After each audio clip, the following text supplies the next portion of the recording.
Dieu vous pardonne. Je veux voir la patronne. Elle va pas tarder. Elle se moque de moi ou quoi? Elle me fait venir ici de toute urgence pour me planter là? Oh, ça va, Aïcha, tu la connais, elle est tout le temps en retard. Tu veux une limonade peut-être? Une limonade pour Aïcha, une? Non, merci Fatima, je m'en vais. Ah, l'heure c'est l'heure, hein. T'as raison, je te raccompagne. Ça devait pas être bien important, mais je l'ai entendu mentionner. Alors, place, hôpital, asile, beau-frère. Bon, ça devait pas être grand-chose. Ah, mais c'était pour mon beau-frère? Ça fait des mois que j'attends qu'une place se libère.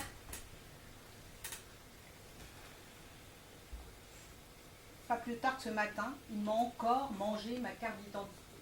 Il a tout avalé. J'ai à peine eu le temps de lui ôter ma photo d'identité de sa bouche. Et le nombre de fous augmente à une vitesse. On sait plus où les mettre. Hein. Ouais. Je pense qu'elle m'a trouvé une place à l'asile. Son mari connaît des gens haut placés. Et bien bientôt le problème se posera plus. Tout le pays sera devenu un asile. Oui, c'est sûr. Tout le pays sera devenu un asile. Oui, mais en attendant, il coûte cher le beau-frère. Pas plus tard qu'il y a 2 jours, j'ai dû rembourser le buraliste du quartier. Il a mangé 5 journaux d'un coup. Avec les nouvelles qu'il y a en ce moment, ça a dû le rester sur l'estomac. Il n'y a pas de quoi rire. Si j'avais su qu'elle venait, c'est Fatima. Enfin, je veux dire la patronne.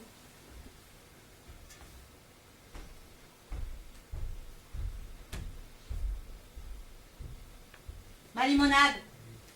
Quelle crève. Et toi la fille, j'ai dit ma limonade. Je m'appelle Samia. Kiff kiff, je t'avais orange la limonade. Ça s'appelle Orangina. Kiff kiff, je meurs du soif, vite. Et puis après, tu me frotteras le dos. Et mon dos à moi, il passe à l'as? Toi, je t'interdis de m'adresser la parole. Je parle quand ça me chante.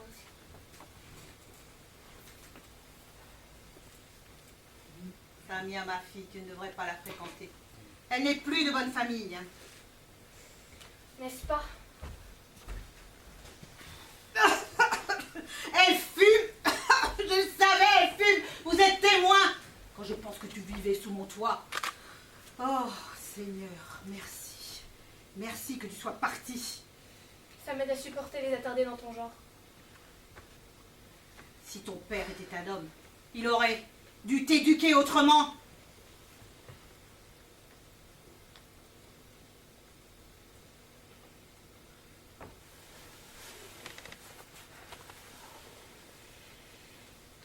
Et puis d'abord, qu'est-ce que tu fais là? Une émigrée. Hein? Une divorcée doit rester chez elle en attendant que Dieu décide de son malheureux destin.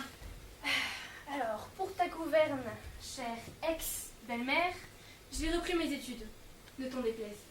Mais tu connais la meilleure? Le jour même de mon divorce, j'ai découché. Mieux encore, j'ai couché avec un homme digne de ce nom. Mon Dieu, vous l'avez entendu. Quand je pense que tu vivais sous mon toit, merci Seigneur d'avoir fait que mon fils t'ait répudié comme une... Putain, même pas mal. Je tiens seulement à te rappeler que c'est moi qui ai demandé le divorce. Kiff, kiff. Mon fils est un homme et il n'a qu'à claquer des doigts pour trouver une autre femme, ce qui n'est pas le cas des divorcés. Tu te trompes.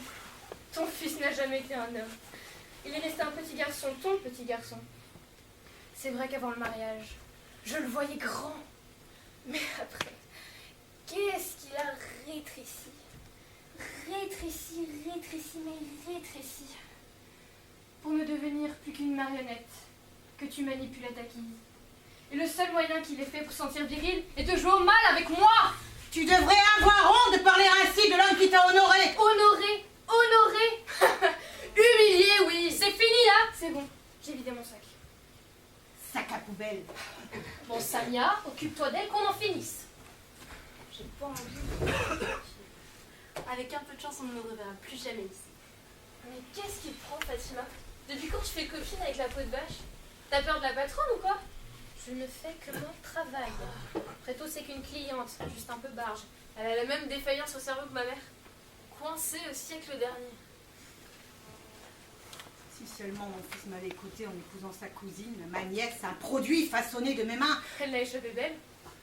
Toi, tu finiras en enfer.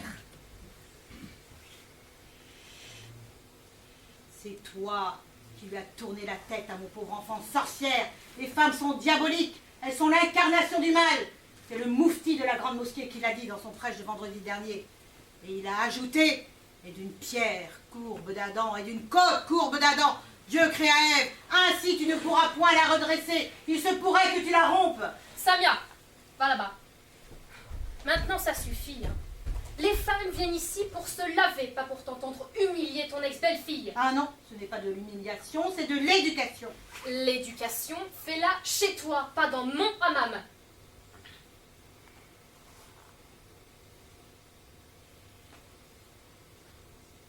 Vous ne la connaissez pas. Ça fait 2 ans que je la supporte. Et puis en plus, elle n'est même pas capable d'enfanter. Eh ben la voilà, l'épine qui ronge, ben ça y est. Après tout, c'était ton fils qui est stérile. Mon fils n'est pas stérile. Je l'ai mis au monde. Ne te méprends pas, il y a beaucoup d'hommes stériles. Mon fils n'est pas stérile, je vous dis. Un fils serait cafard, que sa mère le verrait gazelle. Mon fils est fertile. Et s'il y en a une parmi vous à qui ça déplaît qu'elle se cogne la tête contre les murs. Commence sérieusement à me monter le gaz à la tête. ça. Ah, ma fatigue est de retour. Allô? Oui. Oui. Non. Non. Ben non. Eh ben non. Un portable? Bah quoi? Tu nous en bouches un coin. Eh ben on est dans la merde. Baya ne viendra pas. Baya, la mariage? Oui. Encore Samia, une masseuse de hammam. Oh non mais t'es tombée sur la tête ou quoi? Elle voudra jamais la prendre pour son fils et en France en plus. Bah justement, en France, n'est plus connu. Oh non écoute ma chérie, je t'adore, mais ne joue pas avec ma réputation, c'est mon gagne-pain. Mais elle peut pas nous faire ça. Elle n'en a rien à foutre. Qu'est-ce qu'on va lui dire à la pauvre petite? Mais j'en sais rien, mais quelle mouche m'a piqué. Eh, ça va ton coup? Attention, torticolis là. Venez. Nadia? Nadia, s'il te plaît, tu peux prêter ton savon? J'ai oublié le mien. Merci. Dieu te le rendra. Comment va ta sœur? Elle me manque beaucoup, tu sais. Où est-ce qu'elle est? Elle est partie. Où ça? À l'étranger. En France? La terre est vaste, il n'y a pas que la France au monde. Quelle chance. Elle a des soucis? À ton avis? Moi, tu me parles de ton Nadia? Tu sais très bien. Rends-moi mon savon. C'est un produit français fabriqué par des mécréants. Ça devrait te déranger? Mais qu'est-ce qui te prend? Je ne t'aime pas. Je comprends pas ta violence. La violence appelle la violence. Mais dis-moi seulement ce que je t'ai fait. Je ne t'aime pas. Moi, je te considère comme une sœur. Je ne suis pas ta sœur. Tous les croyants sont mes sœurs et les croyants mes frères. Tu veux savoir ce qu'ils m'ont fait, mes soi-disant frères, dans un amphi à la fac? Regarde le chef-d'œuvre. Mes frères m'ont aspergé avec une bouteille entière de vitriol, sous prétexte que je portais une jupe et pas leur bâche. Je les connaissais tous. Des étudiants comme moi. Même que l'un d'eux me draguait avant sans lavage de cerveau. Et le plus drôle, c'est qu'ils étudiaient le droit. Ça ne te fait pas rire? Ça tombe bien, moi non plus. Je suis désolée, vraiment, j'étais pas au courant. Non, non, tu y es. J'avais juré que s'ils me croisaient une prochaine fois sans le voile, je ne me regarderais plus jamais dans un miroir. Et j'ai eu peur. Non pas cette grande peur qu'on affronte de face, mais l'autre, la petite. Celle qui vous colle la peau et fige votre vie. Je l'entendais chuchoter sans arrêt dans ma tête, faisant défiler en boucle les visages de mes agresseurs. J'avais peur, je sursautais au moindre petit pas. Tout le monde et n'importe qui devenait un ennemi potentiel. Parfois, je voulais l'éloigner, l'oublier, enfermer ces images dans une petite boîte et continuer à vivre. Mais la peur est manipulatrice. Elle vous isole, vous aveugle, jusqu'à glacer votre corps et étouffer vos rêves. Dire qu'à la fac, on me surnommait Rose à Luxembourg. Oui, je savais ouvrir ma gueule devant le directeur et ses sbires. Ils ne me faisaient pas peur, eux. Mais un jour, on s'habitue. Et on se confine dans l'unique confort qu'elle vous offre. Ne plus se battre. J'ai fui mes cours, mes amis, le regard désespéré de mes parents. Et contrairement à ma sœur, j'ai choisi l'exil à domicile. Non, je n'ai pas porté le voile. J'ai fait mieux, j'ai porté ma chambre. Plus rien ne m'intéressait. Si, la bouffe et la télé, je me goinfrais de merde en regardant les mers d'ici et d'ailleurs. Un an plus tard, je suis tombée amoureuse du seul garçon que je voyais. Mon voisin, un camarade de la fac. J'ai épousé sans me poser de questions. Car c'est comme ça qu'on se fabrique une illusion. Car on veut vivre, on veut y croire. Jusqu'au jour où votre miroir vous vomit votre vérité en face. Ne plus réussir à croire en l'autre, c'est ça le plus difficile. Puis j'ai compris que la seule main tendue à laquelle je devais m'accrocher, c'était la La mienne. seule main à laquelle on doit s'accrocher, c'est celle de Dieu. Tu sais, Nadia, tu devrais porter le voile, il te protégerait. C'est Dieu qui ne leur donnait pas les hommes. Vous êtes des lâches, des assassins. Mais qu'est-ce qui se passe encore? Je bascule. Moi, je voudrais pas m'en mêler, mais je crois que c'est Samia qui a commencé. Toi, je t'ai demandé. Mais je ne peux pas vous laisser 2 secondes sans que vous foutiez le bordel. Comme des chiennes là, vous tiraillez par les cheveux. Pour ça, mais pour ça, nous sommes les championnes dans ce bled. Oh, elles se croient tout permis, les femmes d'aujourd'hui, sous prétexte qu'elles ont lu quelques lignes. Vous avez vu? Elles parlent de politique au hammam. Non mais je vous jure, Toi, ta gueule. je ne réponds pas à la provocation, car c'est le fait de Satan. C'est lui qui nous monte les unes contre les autres. Il est malin, vous savez. Je suis désolée, vraiment, je savais pas qu'on t'avait dit. Oh, vous la massacrez, putain. Pourquoi elle veut savoir où se trouve ma sœur? C'est pour l'assassiner comme tous les autres? Ceux qui pensent, ceux qui écrivent, ceux qui chantent l'amour? C'est un mot qui vous fait peur, ça, l'amour. L'amour. Non, Nadia, nous aimons Dieu. Vous vous fichez pas mal de Dieu. Tout ce que vous voulez, c'est prendre sa place. De quel droit tu nous juges? Au nom de quoi tu doutes de ma foi, de notre foi? J'étais sincère quand je t'ai demandé des nouvelles de ta sœur. C'était ma meilleure amie à la fac. C'est pas de ma foi si t'es devenu parano. Vous n'êtes que des assassins derrière vos voiles et vos barbes.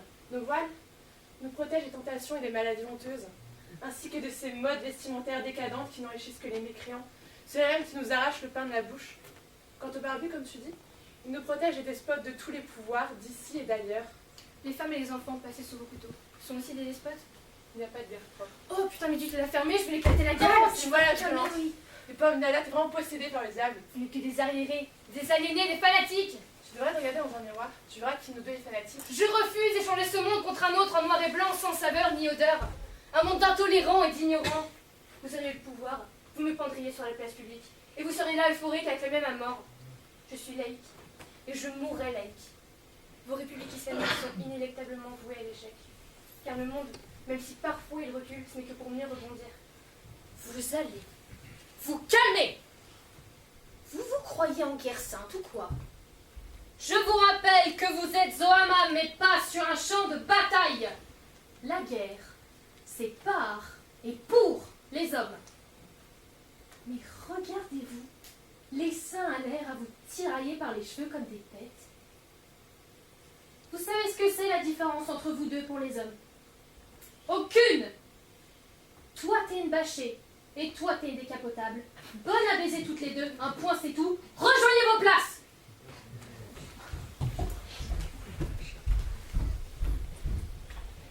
Il y a quelqu'un? Fatima, Quoi?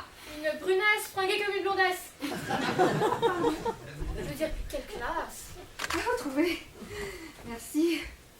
Oui, À qui ai-je l'honneur? Fatima, masseuse en chef du hammam. Enchantée, Madame Fatima. Je me présente, Madame Mouni. Tu viens te laver, Madame Mouni?